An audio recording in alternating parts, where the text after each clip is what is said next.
City Newsbreak. Bilang paghahanda laban sa posibleng pag-usbong ng mga sakit na measles at rubella, inilunsad muli ng City Health Services Office ang pagbibigay ng libreng bakuna para sa mga bata dito sa lungsod ng Tabuk.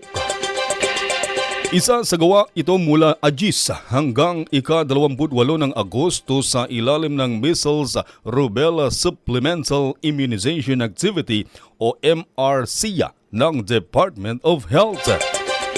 Dahil dito hinihikayat ng City Health Services Office o CHSO ang mga magulang at tagapag-alaga na dalhin ng kanilang mga anak na edad 6 hanggang 59 na buwan sa pinakamalapit na health center upang mabigyan ng libreng bakuna kontra measles at rubella.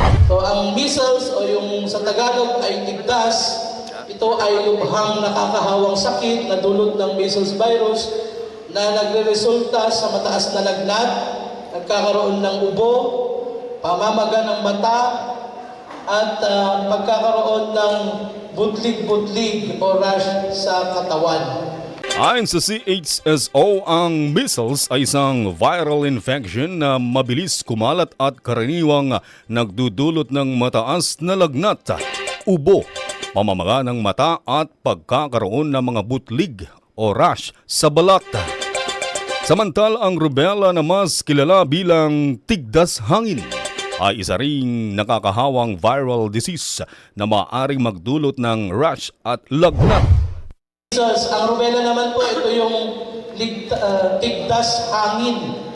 So ang pagkakaiba nila dun sa measles, mas malalaki yung kanyang butlig na merong lamang tubig.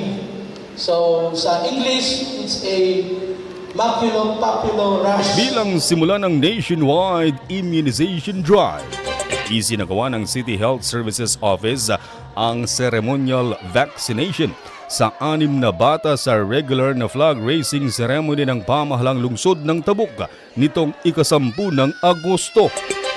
Pinangunahan ng pamahalang lungsod sa pamamahala ni Mayor Darwin C. Estraniero at Vice Mayor Attorney Dick G. Balao ang paglulunsad ng immunization activities sa lungsod.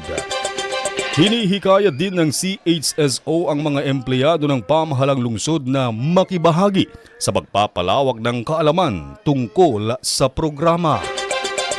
Layunin nitong matiyak na mas maraming magulang ang makakaalam at makapagpabakuna ng kanilang mga anak bago matapos ang immunization period. Ng Tabuk, ang ating pong tungkulin ay maghikayat at ipabakuna ang ating mga anak, mga apo, sa pinakamalapit na Rural Health Unit at Barangay Health Station para sila po ay mabigyan ng libreng bakuna kontra tigdas.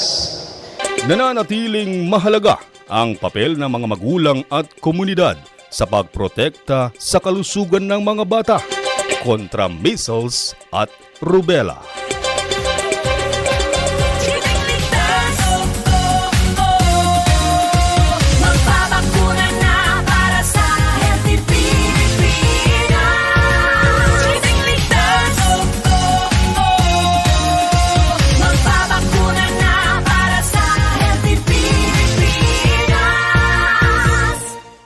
At yan ang balita para sa oras na ito.